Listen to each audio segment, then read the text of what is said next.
Hello and welcome to MINYIP, your fantasy sports community. I'm your host, Blake, coach of Youngy's Yaks, and I'm joined by Clinton. I'm coach of Dash's Dogs. How are you, Blake? Yeah, good. Thank you, mate. Good to be here for our AFL Fantasy and Supercoach Round 10 show. Thank you to anyone who is listening or watching the show, whether it be on Apple or Spotify podcasts and on the YouTube channel. So thank you for that. Make sure you leave a like and subscribe. And also, we'd like to encourage our community to also leave a comment on the show notes and just give us some feedback as to how you'd like us to improve the show, and just any pieces of feedback would be appreciated. Just like Evan last week, who said he's loving the content. So thank you, Evan, for commenting on our YouTube show last week. But yeah, any feedback is appreciated, I would say, Clinton. Positive or negative, direct them straight to you, Blake, and you can respond. And we'd love to continue to improve the show. And if Blake isn't doing, good enough hosting job, I don't know what it might be, but he's doing a good job, Blake. And we will, we're going pretty well this year, and we're hoping for a big second half of the season. Yeah, just don't taunt me like Luke Parker does to Dylan Shield, and I think we'll be all right. Can we just touch on that? After Essendon's defeat of Hawthorn, and I think it's something was referred to last week, and I did say I had a feeling Sydney might go well, and that should have been a 20-goal victory, really. So I was on the money that Sydney, or I should say Essendon, were going to get a bit more of a reality check. No, I think most Essendon supporters were in agreement with you that we're going to get smacked, and Dylan Shield deserved that taunting by Luke Parker. By the way, he needs to learn to put his head over the footy. And we don't need to bring that up. But I think that's the last time we talk about Essendon, I think, for the rest of the show. I think everyone should know that over the past couple of years throughout COVID, you've actually copied Dylan Shield's haircut a couple of times. So maybe you should bring that back, Blake. What do you think? the lockdown hairdo. I'll never be copying Dylan Shield's hairdo ever again. Yeah. Can we stop talking about Essendon now, please? Thank you. Sure. Let's get into a round review of Supercoach. We'll start off with Clinton. So last week I scored 2,267, which actually boosted me up in the rankings, even though it was about a par score. That boosted me up in the rankings to be 9,688. So pretty happy to be inside the top 10K now. After round one, I was about nearly 80,000. So happy to be inside the top 10K. I got my captaincy option right with Petrarca in the end. I made 3 trades last week, Clinton, pretty much as exactly what I said I would do on last week's show. I traded out Caldwell, Dacos, and Horn Francis, and brought in Greg Clark a week early, Cripps, who had probably his lowest score for the year. So thank you, Patrick. And I brought in Petrarca and captained him. So pretty happy with that standout there from Christian Petrarca. How did you go, Clinton? Yeah, had a good week. 2371, which has now sent me to the ranking of 1,451. So yeah, pretty pleasing with how the team has progressed recently. I also boosted. I got rid of O'Driscoll with his long-term injury, Horn Francis, and then I also got rid of Jake Bowie, which I wasn't sure I was going to, obviously with the West Coast matchup, but I'm happy I did. I decided to bring in Darcy Cameron, as I mentioned last week, Dane Zorko, which were both risky, but I was happy with their returns. And Maurice Rioli came into my team. There was obviously a lot of debate about which rookie I'd bring in. I was looking at, potentially trying to field McComb if he scored well, but he didn't. And then, so I ended up with Rioli. He was on my bench. I know a lot of people did bring him in and fielded him. But yeah, I avoided his 7. But I'm happy to hear that he's still going to be playing this week. So yeah, I was a bit worried that Bowie may have hurt me, but yeah, I can't remember exactly what he scored, but it didn't hurt me too much. Zorko, just touching on Zorko, watching that game was quite frustrating because that was my biggest risky move, I suppose. I think Darcy Cameron did his part with his score of 90. So I was happy with that. But yeah, Zorko was the one I was really nervous about. And watching that game, he was very quiet, especially early, and he wasn't doing a lot. But then, yeah, he's just that player that can score very quickly, and he kicked 2 goals in the last quarter. Just some random contested moments, and he can score quick. So I actually don't think he played that well. And he still scored 103. So at this point in time, I'm still happy with the pick, but I'm not super excited. He was my D6 upgrade, so I'll wait and see if that's a great move or not. I VC'd McRae 117. I didn't take it. I went to Lockie Neal, captain. He scored 115.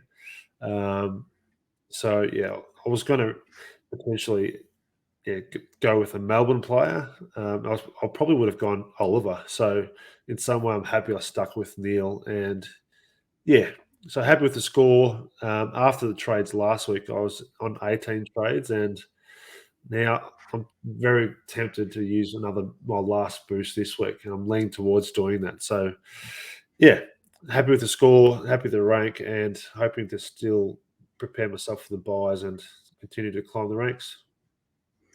Yeah, you're going very well, Clinton.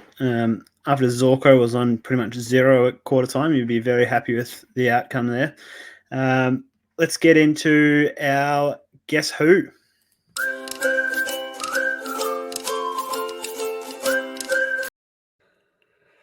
Do you remember who? I think some of the feedback that will come through, Blake, is how good the jingles are. So if anyone's watching or listening, I'm sure all the feedback will come piling in that the jingles are awesome. So well done. Well, I haven't heard any feedback so far to say it's not good. So, let me know if it's no good. Is that I'm wearing an Arsenal shirt, and I don't want to actually talk about them, but I am wearing an Arsenal shirt. Maybe good game this morning. Anyway, we always record on a Wednesday night, and Arsenal had a very disappointing last few games. So just threw away a top 4 finish and handed it to your team, Tottenham. So yeah, anyway, disappointing. Good. Yeah, let's keep FBL matters for another show, but you are wearing Arsenal, so very happy Tottenham supporter today. Do you remember who last week's Guess Who was, Clinton? Was it Boak? No, Tom Lynch. Lynch that was the week before. Lynch. You bagged, you bragged a lot about Boak, and then he came and scored. He scored at 30 something. But yes, you're Tom Lynch. Yes, well done. No, it's only comes into effect the direct week that I do the Guess Who. So Tom Lynch, he came out and scored 125. Well done to anyone who's got him. He's only in 2.3% of teams, and he's gone up 200K, just about to be the second highest price forward. So that was last week, Clinton. So I'm 3 from 4 now. The success rate of my Guess Who's. Guess Who for this week, Clinton? Price at 580K. I've scored above 150 twice this season. My lowest score is 8. Feel free to jump in whenever you know the answer. Yeah. My lowest score is 81, and I'm averaging 110. I have the third highest 3-round average, and my price pretty much hasn't changed for the whole year. I'm coming up against the weakest team this week, and I've scored above 130 against them in previous seasons.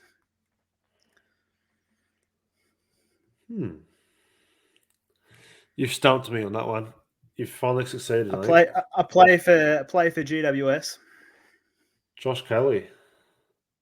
Josh Kelly, I think, is flying under the radar a bit. He's even though the rest of his team's struggling over the last few weeks, he's still performing. He's over the last 3 weeks, he's averaged 131, last 5-round average 118, and is only in 7% of teams. So just go through his last. Have you got his stats in front of you? I sure do. Yep. Just go through his last 5 scores. Last 5. 156, 85, 153, 93, 106. So what concerns me is 2 massive scores, and then the other 3 scores you wouldn't be overly pleased with as a premium midfielder. So I think it's been the nature of the Giants this year that sometimes they can score okay, sometimes poor. It's reality is it's a whole new ball game with a new coach. Anything could happen. You don't know. So I wouldn't personally bring him in this week for 2 reasons. It's a new coach. And the other reason is they've got the first buy. So if you're holding the likes of Whitfield and Cornelio, I would understand the reasons why to keep. But yeah, it's very unpredictable. No, good call, Clinton. But wouldn't be surprised of the track record of my guess-who's if he comes out and scores another 150 this week. Let's get into the bold predictions, Clinton. So I'll kick off with a player that we both saw. Bold predictions doesn't have a jingle yet, so I knew there's something missing in this show. Thanks for calling that out. Yep, leave feedback if you request a jingle for bold predictions. Last week we both bold predicted Butters, I believe, Clinton. Yeah, I was close. I predicted it with a high scoring forward. No, not quite. But I said 120. He scored 104, so I would have been happy with at least, I guess, a 90. I was happy with 104, so he's saved his spot in my team for now. Yep, me too. And what was your other bold prediction last week, Clint? I was expecting a monster score for one Luke Parker against the Bombers. Maybe he was too busy taunting, but I said 150 plus, but he scored 105. So, yeah, I think it was just one of those games where the Swans spread out the points a lot. Mills obviously did his thing once again, but yeah, I'm still very content with having Parker in the forward line. Yep, good call. My other bold prediction last week was my Moz on McRae, who at halftime I thought I was nearly on. I was predicted that he'd score below 110, and he scored 117, so I was incorrect there. Stiff. Yeah, Moz always doesn't work. I'm 2 from 4 now. My first bold prediction for this week, Clinton. You've just said that they've got a new coach, but they're playing against West Coast. So I think my bold prediction will be that between Bruce, Taranto, Whitfield, and Cornelio, they will score 500. Oh wow! I'd be happy if Bruce scores 200 of that. But yeah, good luck with that. I'm not sure. Run through the names again. Bruce, Taranto, Whitfield, and Cornelio. Wow. There's 2 very dubious ones, which are still relatively well owned. But good luck, is all I'll say. Thank you. Your first bold prediction?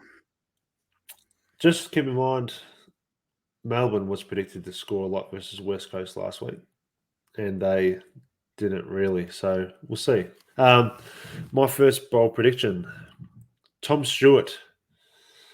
Tom Stewart. Are you an owner? I'm not, unfortunately. This week and next, they play at Alphabet Stadium, GMHBA. Is it still called that or not? No idea. It changes every week, doesn't it? Cardinia Park. How many times has he played there this year, Blake? Do you know? I'm sure you're going to tell me. He's played there once. He missed the other game at home, didn't he? Correct. Do you know what he scored that one game he played there? Probably 160. He scored 187. Now, I'm not predicting he'll score more than that, but Come on, be bold, Clinton. I am predicting that he'll have another monster score. Port Adelaide, I think, are generally a team that sort of play on quick and rush their entries inside 50. So I'm predicting Tom Stewart to score 150 plus. All right, good call, Clinton. I don't know how many times has he scored 150 this year. Wouldn't surprise me if it's more than once. It's once. His second highest score is 129.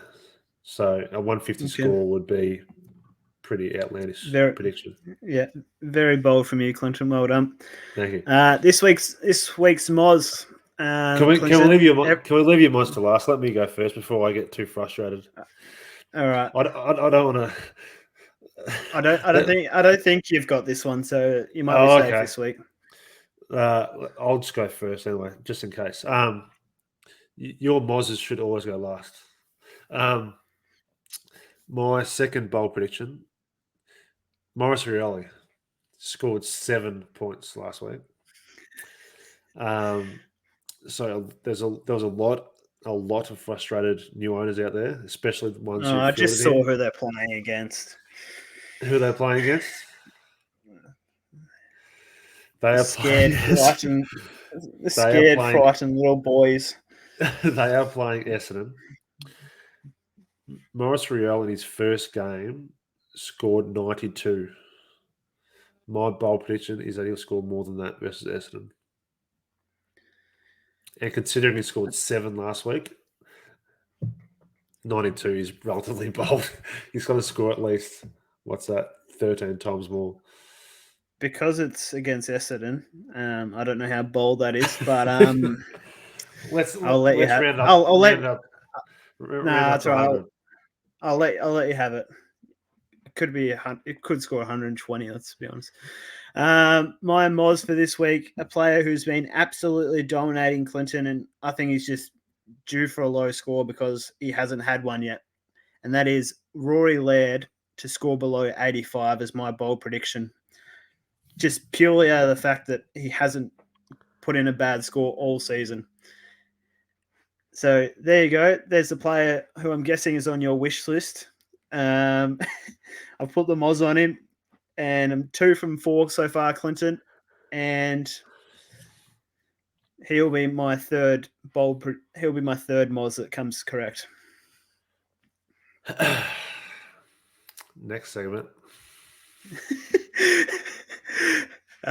Before we get into community questions, Clinton, just quickly, I don't have many whispers for you this week. I haven't got much breaking news, but Blake's breaking news. Blake's whispers. It's not very secretive here. Pretty much the big news from this week was Jack Steele's out for at least the next 6 weeks, who requires surgery on his shoulder. And also Sherry for North Melbourne has recovered faster from his foot injury than expected and should be available for selection next week. That's pretty much all I've got for you for whispers, Clinton. Have you got any news for us? No. Well whispered, Blake. No, it's difficult for us recording Wednesday. It's mid of the week. A lot of the news comes out mainly Thursday in the lead up to team. So besides the obvious, that's all we can do here. So it's probably not a very relevant segment. Let's move on. Yeah, let's go.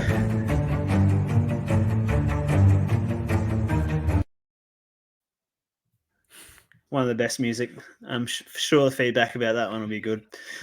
Community questions. Because we received limited number of community questions this week, Clinton, I've got questions with a twist for you for the community questions segment this week. I'm intrigued. So what I'm going to provide you, Clinton, is some information about a player and a random question. You've got to answer the question and provide some knowledge about the player for us. 2 questions in So- one, is that right? Essentially, a statement with a question, but pretty much 2 questions. Okay. So, Yeah. with Jack Steele being out this week, Clinton, Yeah. a lot of Supercoach teams are bringing in the likes of Laird and Mills, and they're spending a lot of money on these players. Yes. Do you call a chicken parmigiana a parma or a palmy? It's now actually one of our patrons, his name's Stephen. Now he's like, if there was a rally in terms of picking a side on this, like he'd be at the front. He's got a long mullet, and he'd be at the front with the sign Palmer. And I'm a firm. If you're Victorian, it should be illegal to say Palmy. I don't care about other states; you can call it whatever you want. But in Victoria, it's a Palmer. That's my opinion Thank on you. that.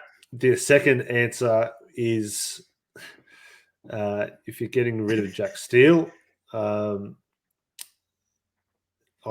fortunate enough to not be an owner. If you have Jack Steele, obviously, depending on your bias, that's the most important thing, which is very, very relevant. But the best players to bring, if you don't have Petrarca, I think he's a great in. Rory Laird would be probably my number 2. Oh, I think it depends who you have. Tuke Miller, Petrarca, Laird. If it depends who you don't have, but Laird seems to be a very popular player this week because not a lot of people own him, and he's the player that I like a lot because he's very consistent and he will score more than what your ever Moz was that you mentioned earlier. Even though they're so expensive, Clinton, you'd still pay up for these sort of ultra premiums in Laird and Mills. They're getting close to 650k now. Is that too much to spend? Mills is that borderline, which he is slightly above, but I'd choose Laird over Mills this week. But then Just because of the buys? they share the same buy, I believe. So it's just the pricing. Okay. So I think right now Mills has a high break even. So I think that's what would sway me to get Laird because he seems to be building his scores and looks hard to stop. So I think there's nothing wrong with what he's been doing, and he's that 30k cheaper. And I would personally choose those types of players over the likes of Brayshaw or anyone cheaper than the sort of Petrarca price. I'd yeah. If you're upgrading now, my aim would be to upgrade to those top premiums. No, good call. It's a next question for you, Clinton. I saw people are trading in Rory Thompson. He's been traded in by nearly 3%. By nearly 3,000 teams. Just discuss the best rookie options for me this week, Clinton. And what's your favorite Seinfeld episode? Seinfeld is my favorite show. Have you got a favorite episode? I've got so many. It's like picking your favorite child. My favorite Seinfeld episode. I like the random ones. I actually like the Chinese restaurant because it's one of the older ones, and just them talking. Like those episodes when they're in a cafe just talking rubbish for about 2 or 3 minutes. Like that's my favorite bit of the show. Obviously the storylines are great, but let's go to Chinese restaurant. My second answer is Buku Karmas and Rory Thompson are great options. Rory Thompson. Correct. Right now, you want players that can be cover throughout the buys, and Buku has great potential to score well the next few weeks. He's playing up forward. This is my big dilemma for this week in terms of these two. Obviously, Greg Clark, if you don't have him, he's a must-have, I'd say. Must-have is strong words, but that's your priority number one. I still don't have him, so he's coming in for me. But yeah, I think because those two players I mentioned earlier are defensive options, these types of players may not be coming through the next month or 4 to 5 weeks when we need a downgrade. So that's why I'm leaning towards boosting to get one of these in. Buku Kamas should score well for the Bulldogs next 3 weeks. So I think he's got great short-term potential, whereas Rory Thompson is just a player that can, although he may not score a lot, he's a rookie, he's a downgrade option. So it's not about him scoring massive. It's about him having a heartbeat on your bench, and throughout the buys, he can hopefully score 50 or 60, and then he can be a bench option for the rest of the season, just in case there's an injury and you're very low in trades. You could play him for 1 week and get hopefully a 70, 80, because I think his job security is good, and that's all you want because you're downgrading him from someone else. So hopefully gaining 200k or 300k from a downgrade. So you're improving your team. So it's not about his points necessarily. So they're both good options. What do you think, Blake? I disagree with Rory Thompson. He's averaging 44 this year. So He's played twice, yeah. He's played twice, but he's also played twice in the last 4 seasons. So he's very injury prone. So injuries happen, yeah. For the last 4 seasons, and he's never scored. He's only scored above 80 once in about a 100-game career. So I don't think even if he is playing every week, I don't think he's worth having on the bench personally. Each their own.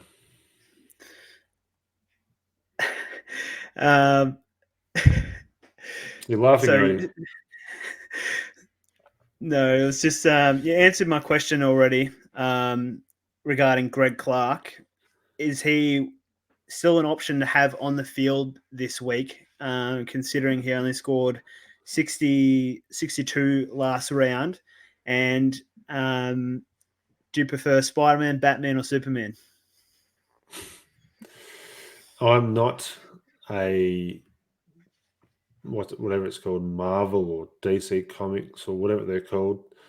I'm not that type of person, but if I was to choose one, I'd prefer Batman. And what was the first one again? You've got me. You finally stunned me. Is it still okay to have Greg Clark on the field considering he only had scored 62? I'm moving my team around, so Greg Clark is on field for me. I think of all the rookie options, the likes of Dacos, Horn-Francis, all those types of rookies that we've had, I'd prefer to try and shift your team around to have him on field because I think he's got the potential to score well, and that allows you to upgrade elsewhere. So I think that's what I'm doing to try and maximize my points on field because I think he'll score well as a cheap rookie, and then you can have better options on your field, whether it be forward or back. If you're shifting your team around, just trying to get those premiums on field. I haven't got any more trick questions for you, Clinton, but I'd like to hear your thoughts on GWS players in general. The likes of, I know you've already traded out Whitfield and Supercoach, but Whitfield and Canelio, with the change of coach, or even Taranto's hasn't been scoring well the last 4 weeks. I'd like to hear your thoughts on GWS players. Well, in terms of bringing them in, I wouldn't. There's only 2 more rounds until they have the bye, I believe. So I wouldn't be bringing any in right now. So that's including Josh Kelly. All depending on your buy structure. If you're, I don't know, I don't know why you'd bring it in now. But then also, if you have them, I would be. If you still have Canelio's got a break even of 146 this week. I'll start with Whitfield. If you've held Whitfield all season, I'd hold him again because he's already lost so much money, and I think he's got probably the best potential to start scoring well. But it's a big unknown. So I'd definitely keep Whitfield if I had him. Cornelio's in a different boat. At the end of the day, we bought in Whitfield as a premium at the start of the year. We bought in Cornelio as pretty much a rookie. So instead of being angry about his score on the weekend, we should still be pretty thankful that he's done so well for us this year. He's averaged whatever it was, 88 for the season. He's done his job. I think holding him still now is a risk. And he got a knock last week. His break even is so high. For me, I'm not going to wait an extra week. I'm getting rid of him now to upgrade my team further rather than risking what could happen this week. So in the Cornelio case, he's done a great job. Ignoring his score on the weekend, he was averaging mid-90s. So yeah, yes, it was disappointing, but he's done his job. He's averaged 88 for the year. It's time to go. If you've got the loss of Toronto, yeah, he's been a risky or a danger selection, and yeah, he hasn't gone well, but I'd definitely keep him. So there's my answer. No, good call. Any concerns around Max Gawn at all? Any concerns about Max Gawn? Not really. Yeah. I believe they went over to Perth. He was coming off his slight injury concern. I just felt as if Melbourne went over there to get the points and leave. But if they wanted to, they could have won by 140 points, but they just did the job. I think that was similar to Oliver. Petrarca filled his boots a bit and could have scored more goals, but they went over there, did the job, went home. I'm expecting Oliver and Gawn to score a lot better this week. I'm seeing a fair few teams on Twitter and social media, Clinton, that they're boasting about their full premium defense or their full premium midfield. Is it worth having a few players of differential in those positions? Not necessarily. I mean, for example, with the backs, you may think you've got a locked in back six. For example, right now I do, but in saying that, that doesn't mean they're all going to be the top six. I mean, there's such a fine margin between maybe a handful of people. So, for example, might be a Jack Crisp or a Jack Sinclair. I don't have in my team, but they're scoring really well. So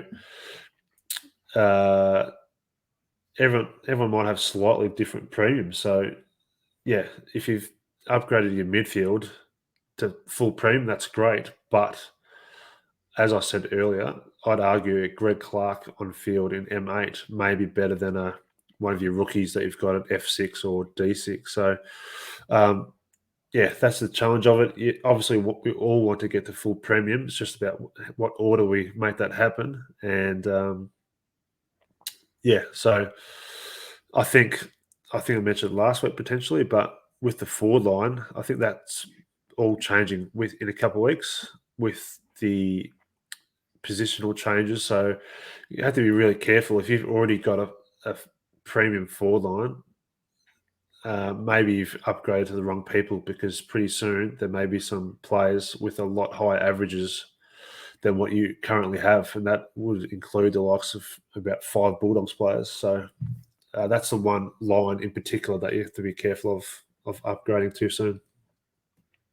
Yep, good call, Clinton. Did you have any other players you want to discuss before we get into our trade plans? Not necessarily. I think obviously brought up the Karmas and the Rory Thompson options, which I think is relevant. Obviously, you're a bit dismissive of Thompson, but I think it's pretty important to work out what your defensive bench is looking like. And yeah, maybe in 5 weeks' time, there won't be those rookies, or 3 weeks' time, there won't be those rookies coming through. But yeah, obviously, I think we've touched on the other premiums. So yeah, I think we're ready to move on. Yep, I'll get into my trade plans for this week.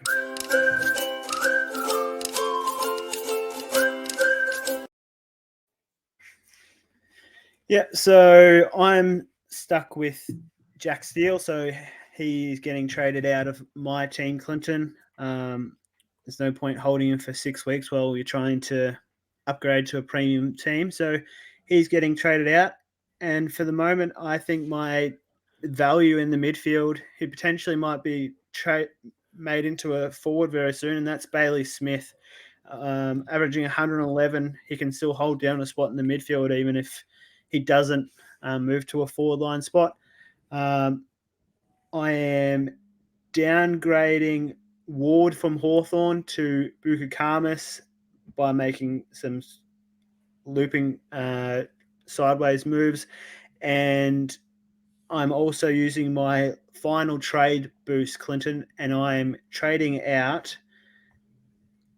You've talked me into trading out Cornelio. It was going to be Nick Martin, but now I'm trading out Cornelio and I'm bringing in McRae, who should have been in my team a long time ago.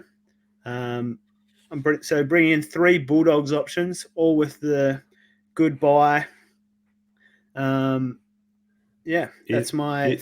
Is that a good buy for you, though? Have you checked your round 13 team? Absolutely. My 13 and 14 is looking very good. My 12 is struggling. So I've got about, before making trades this week, I've got about 15 players playing in round 12. So that is why I'm boosting for the round 13.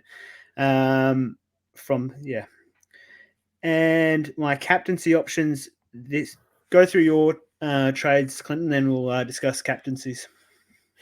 Sure. I'm definitely making 2. Gibkiss doesn't sound like he's going to be playing this week. I think that could have been part of your whispers. I think he's still in a recovery mode from COVID. And Cornelio is leaving my team. I'm bringing in Greg Clark and going to field him at M8. And I'm also bringing in Rory Laird. I'm very confident in that pick. He's just watching the game last week. Because I was watching Zorko so closely, but Rory Laird's just so impressive. He just hunts the ball. He gets points for fun. So that's the 2 changes I'm making.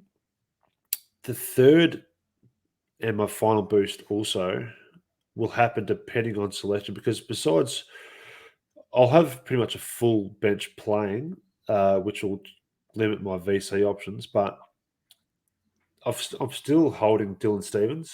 I've held out hope the last month that he'll get back in. It hasn't happened, but I think it's Rowbottom got suspended, so maybe there's a chance that he comes in this week. If he does play this week, I won't boost and I'll just leave the team as is because there's no one else I really want to trade. However, as I said, I could easily just leave it like that, but with Stevens doing nothing on the bench and with them playing Friday night, I think, as I said earlier, with those 2 defensive rookies coming in, I think now's a good time to try and just cash in a little bit more money and get a cheap defender in. And I'm not sure if, as I said, if Stevens isn't selected, I'm going to trade him to one of Karmas and Thompson. I'm still really undecided, but because of his scoring potential the next few weeks, I'm probably going to go Karmas. And if I do go Karmas, I really do hope he scores well the next few weeks, not only to score well to make money, but then also so he stays in the team after his bye. That's my main concern, because I don't want to upgrade my team and then about round 15, 16, I have no players playing my bench. That's why Thompson would be a better option compared to Karmas. That's my dilemma with that one. Yep, very good, Clinton. There's a fair few decent captaincy options this week, in my opinion. Western Bulldogs are playing against Gold Coast. Melbourne are playing against North Melbourne. Brisbane versus Hawthorn's probably a good fixture for Neil. So my VC at the moment is McRae after I've brought him in. It's going well for me so far, captaining a player who I've just brought in. So McRae's my VC and Lockie Neal is my captain. And then if Gibkiss isn't playing, he'll be my looping option so that I can captain Neil if I need to, or captain McRae if I need to, sorry. Well done. Yeah. Did you know about that Gibkiss news? I didn't, but I just saw the red flag still on him.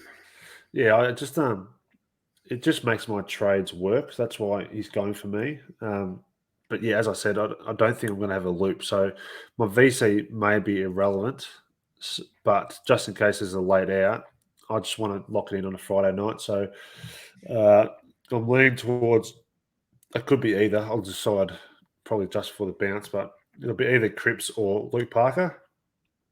They both have potential to score well. I don't know. Hewitt has been going quite well, but I think for ceiling reasons, I might, Parker or Cripps. And then, I'll probably lean towards Lockie Neal, or I'm tempted to go. I like doing this. I like going back in someone I just bring into my team. So Rory Laird, despite your Moz, I may captain Rory Laird versus St Kilda at home. So that's my team. And just, if I do boost, that would take my trades down to 15 and 100k in the bank. And then I'd still have, as I said, I have Greg Clark at M8, and I'd have Darcy Cameron and Nick Martin at my two F5 and F6, which I'd like to upgrade to potentially two Bulldogs. How many players do you have averaging below 80, Clinton? On field? On field, yep. At the moment, just Darcy Cameron, who is a bit of a deceiving one because he's scoring really, really well the last 3 weeks. So I'd have Darcy, as I said, they're my three. They'd be my three lowest averaging players. Zach Butters is still in that iffy zone that come a month's time, he may, if he puts out a couple of low scores, I'd be upgrading him also to maybe a fourth. Dunkley, and we'll just wait and see what happens, but maybe Bont and maybe Liver or Bailey Smith as well. Yeah, Tim English, I don't have also. Yeah, I'd like to get Tim English into my side as a ruck option going forward once he's back playing. All right, Clinton, that'll do us for our Supercoach segment. Thank you for everyone who's tuned in so far. I saw from last week that the majority of people who watch the show, they stayed for the whole Supercoach segment. And then if they weren't interested in fantasy, they sort of dropped off a bit. But so thank you if you have just watched this segment, and make sure you leave a like and subscribe to the channel, and make sure you leave us that feedback that we need by the sound of it, Clinton. So let's get into AFL Fantasy.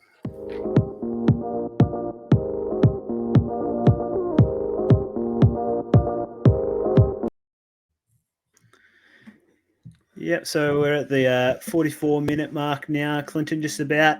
Last week, I think I forgot to put the chapters on the YouTube channel, so that was my bad. If whoever was looking for that, so they could skip straight the fantasy, I'll make sure we'll do it this week. Let's get straight into our AFL fantasy review from last round, Clinton. I'll kick us off with my score. I scored 2,101, which is good to be back in the 2000s. And then my overall ranking is 3,813. So I think I moved up the rankings about 300 spots. I had a bit of carnage last week going into round 9. I had O'Driscoll come out. I had Horne-Francis going out of the team. Tom Mitchell was managed. Naish was subbed in the end. Hugh Dixon wasn't supposed to be playing, then did playing. So I had a bit of carnage. So I ended up trading out Horne-Francis and O'Driscoll for Fremantle. and I bought in Luke Parker. And because of the limited numbers that I had playing, I ended up playing Sam Butler for Hawthorn on my field, who he's not going to be in my hits and misses segment because it wasn't his fault that he was on my field, but he scored 17 points for me, which is quite disappointing. The thing that saved me for the week was Petrarca. I captained him and he scored 139, so very happy with that. How'd you go, Clinton? Young Sammy Butler's a good St. Pat's boy. He shouldn't have been on your field, Blake, so don't blame him. Yeah, it wasn't his fault. My score, I scored 2186, which was a good score for me because I've just been, just slowly making up ground. So it was a good score. I'm into the top 10K now, Blake. So I'm making ground 9,929. I could have gone down the same path I have been and just trading out a couple of those players that are out injured, but I decided to play it a bit more aggressive. I had Horn Francis leaving my team, and despite having a couple more players injured, including O'Driscoll and still got Jack Hayes, I took out Horn Francis and Nick Dacos because I wanted to chase in a couple of targets. I got in Darcy Cameron and I got in Dane Zorko. So happy with those moves. I just looking back very quickly now. I VC'd Bailey Smith. I took his VC. I was going to play it a bit risky and captain someone else random, but I decided just to take his VC. And overall happy with the team. So making ground and just slowly catching up to Youngy's Yaks.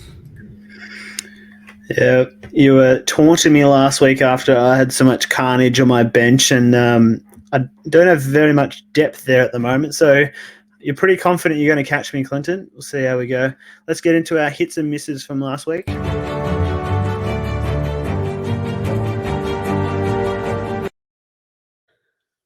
Well, that woke me up again. That was good.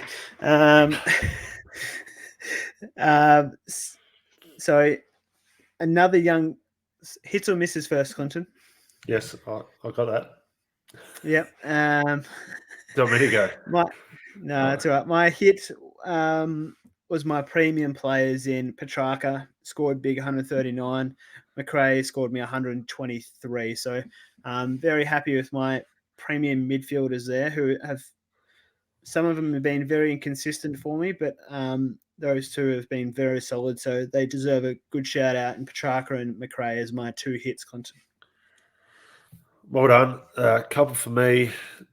I'm happy with Dane Zorko. So I went a bit risky and brought him in. I think on Monday when I was writing down some notes, he was in 5% of teams. I'm not sure if that's increased now, but it's not. But it's handy to bring in a player only owned by that many, and for him to score 112, I was happy with. Another big hit was Mills. I brought in a few weeks ago, and extremely happy. He was on Monday. He was in 8% of teams, so Tim scored 156. Very happy, and they were both the two names. I think last week I actually said I was going to captain Mills, but after Bailey Smith's 116, whatever it was, I played it safe and took that. But I think I messaged you that I was very tempted to actually captain Zorko, being a new recruit into my team, but I played it safe. I was kept on Bailey Smith, but one of those hindsight things. If I had kept on Mills, I would have scored a bit more. But they were my two hits, Zorko and Mills.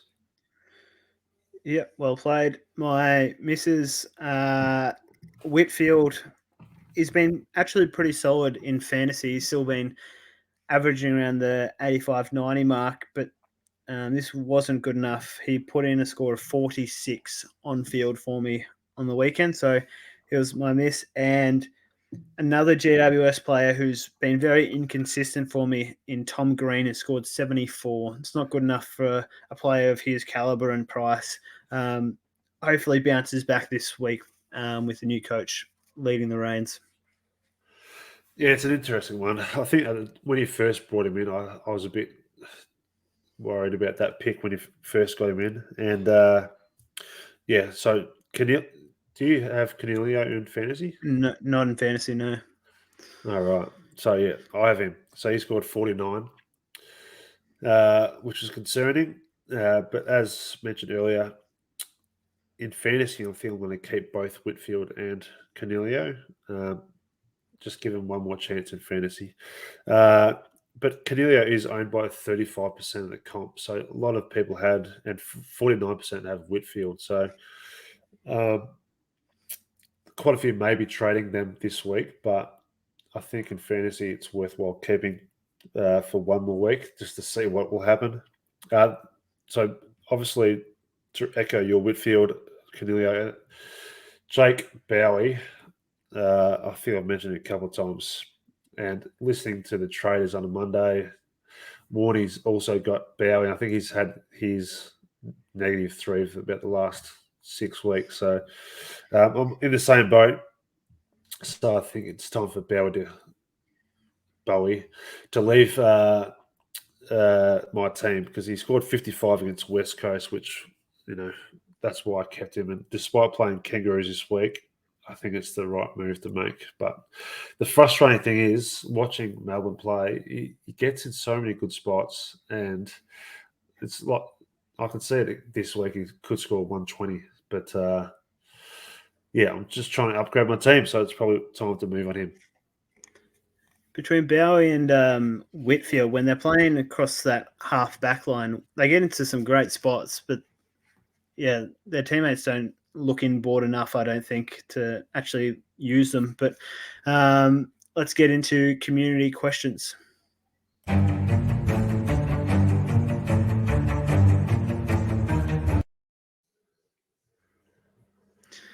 All right, Clinton. So there's some players that are really starting to reach their peak now in terms of their price capacity. Nick Dacos, I know you traded him out early. Would you be looking to get him out as quickly as you could? Well, it's not as quickly as you could. It just depends on your team and depends on other priorities. But it suited me last week. In an ideal world, you'd probably keep him until he's buy, but depends on what you want. And if it's his time to go, it's his time to go. So but it's not a must trade in my eyes. It depends on the rest of your team. Yep. Which player do you think's got the best fixture this week, Clinton? Or which team would you say? Which team has the best fixture? It's hard to go past Melbourne. And that's my answer. Because West Coast actually restricted Melbourne a bit last week, and going across to GWS, I'm not super confident the Giants are just going to score massive. So despite me going to hold Whitfield and Cornelio, I'm not just super confident they're going to score massive, but I just want to see it. So without doubt, for me, the easiest fixture is Melbourne this week. A player who we didn't discuss in Supercoach, Clinton, and should have been a part of the Whispers, is Jack Crisp is battling the flu this week, and he's in Supercoach. He's in both my Supercoach and fantasy teams. I definitely wouldn't trade him in Supercoach. Would you consider trading him in fantasy so that you can maximize your points for this week? And because he's pretty much reached his peak in price for fantasy, probably. Would you consider trading him this week if you had no other priorities? I wouldn't unless there's clear news that he's really struggling and may miss next week. Similar to the Tim English news last week when they said he was sick and may not play next week. If it came out that he's really battling, then I would trade him. But if it's looking like he could, first of all, he could play. Yeah. So it's just waiting to hear the news later in the week. But unless it's clear that he's, so the answer is no. I wouldn't trade him because he gets a lot of the ball, and you want to hold on to premiums like that. So We've Another defender that we've discussed in Supercoach, Clinton, is a player who's the fifth highest averaging player in fantasy in Alex Witherden. Any consideration into Alex Witherden, who's averaging 101, and he put out a score of 112 last week? If I was looking for a top defender premium this week, I would actually consider him, but that's not the player that I'm looking to bring in this week. So in short, he's definitely worth looking at. If you're after a defensive premium, I wouldn't shy away from him. The ball's down there a lot. He's marking, he's kicking, so I think he's a good option, but not for me at the moment. Yep.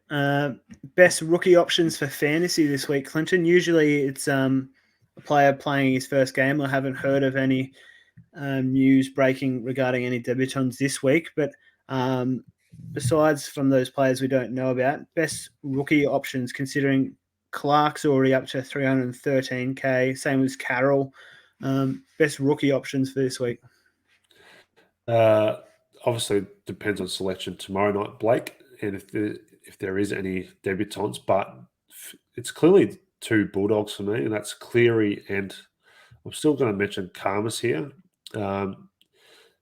but for slightly cheaper, he's played one. Cleary looked pretty solid, so I think him for me would be the clear top pick. But then I still think Karmas over the next couple of weeks, maybe this week at Ballarat, he's got potential to score well. May depend on the conditions in Ballarat. If it is really cold and wet, which is likely in Ballarat, but it's more so the following week when I can't remember who they play, but they play West Coast next week. So he's got good potential to score well, but in short, Cleary number one for me and probably Karmas number two, but depends on teams tomorrow. I think pretty much each week for my rookies, I've been selecting a first gamer just about, which could be my demise in the end because a lot of these players have played one or two games and then gone out of the team. Players like Mead or, I wonder how Butler's job security is like after his performance on the weekend. Hoff didn't play many games for West Coast, so by doing that, it's limited my bench options now. So I really need to rethink my strategy going forward for rookies. Yeah, I think that's something I addressed a lot early, which is why I think you're ranked a lot higher than me. You're chasing those on-field points. I was sort of sorting out rookies. So it'll be interesting to see what works in the long run.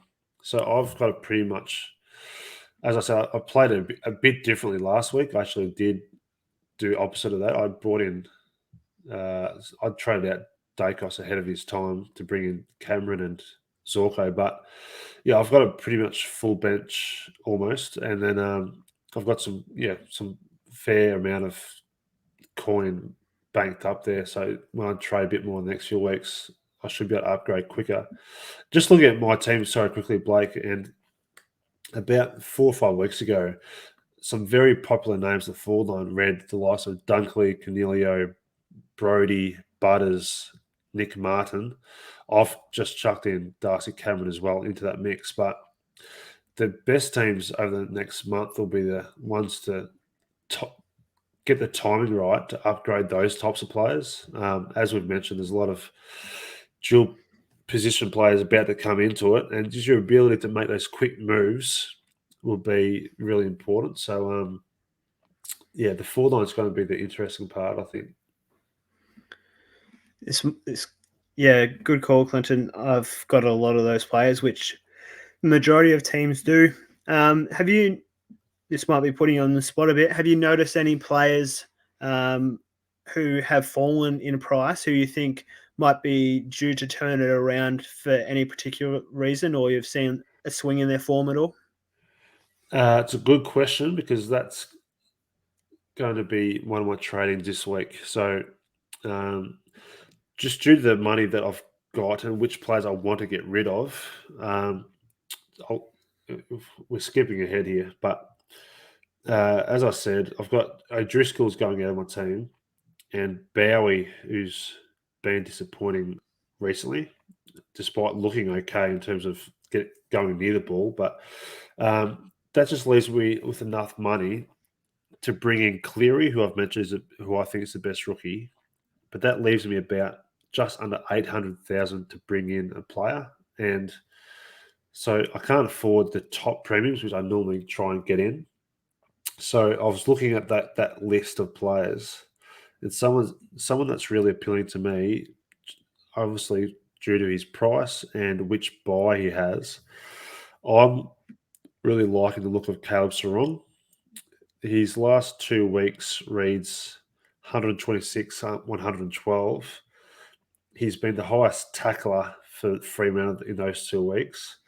I believe the forecast for Perth when they play the Pies this week is also a bit of rain.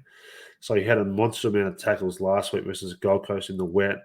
So all depends what happens with Fife the next couple of weeks. But I'm hoping the next month when they play Collingwood, Melbourne, Brisbane, Hawthorn, he can score really well for me. I'm hoping he can score premium numbers, but he's at a bit of a discount at 719k.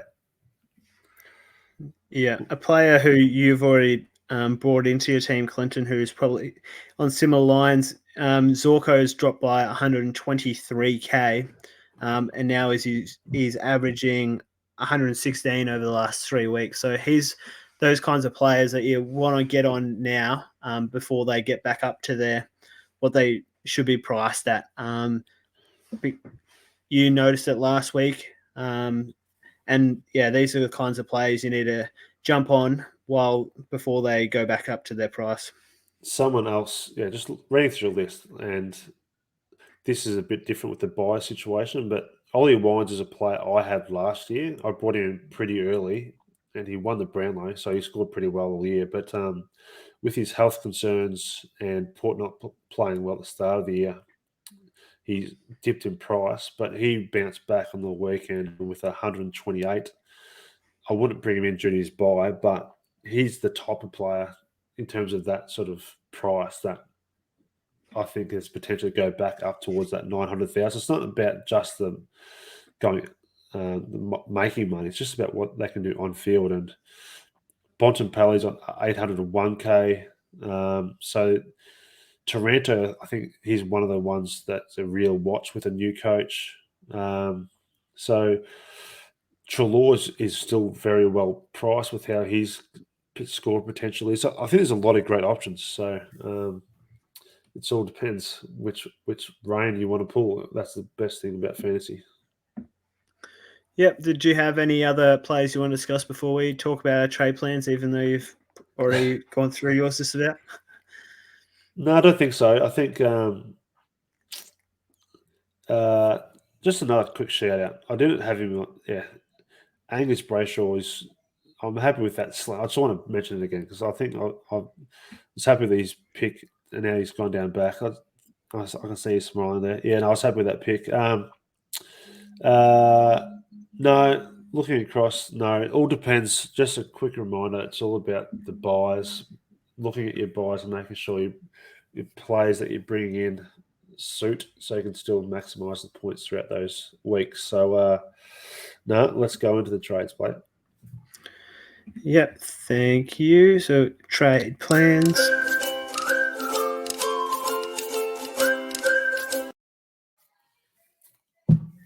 Bit of a happy jingle. My trade plans, I need to get rid of Naish after he was subbed last week, so he'll be downgraded to...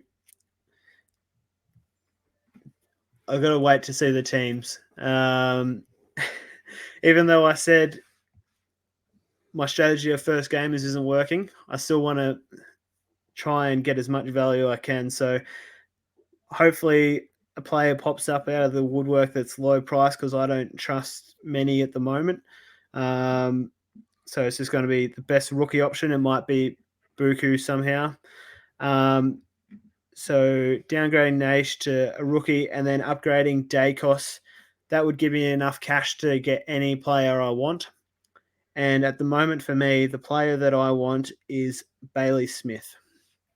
He's again with the buyers. He's got a good buy for my team, and hoping he swings into the forward line very soon, averaging 118 points.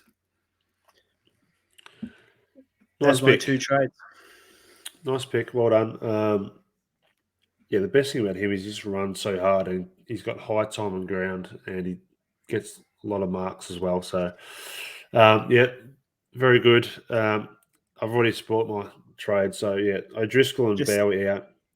Yep. Cleary's the rookie that I'm going to bring in, and Sarong is the player that is slightly cheap at his price that hopefully can score well in the next month. That will leave me with, just the 80k in the bank. But just looking at my bench, and I still have Jack Hayes, which will go down next week, and then I'll upgrade someone else. But I'm happy with those.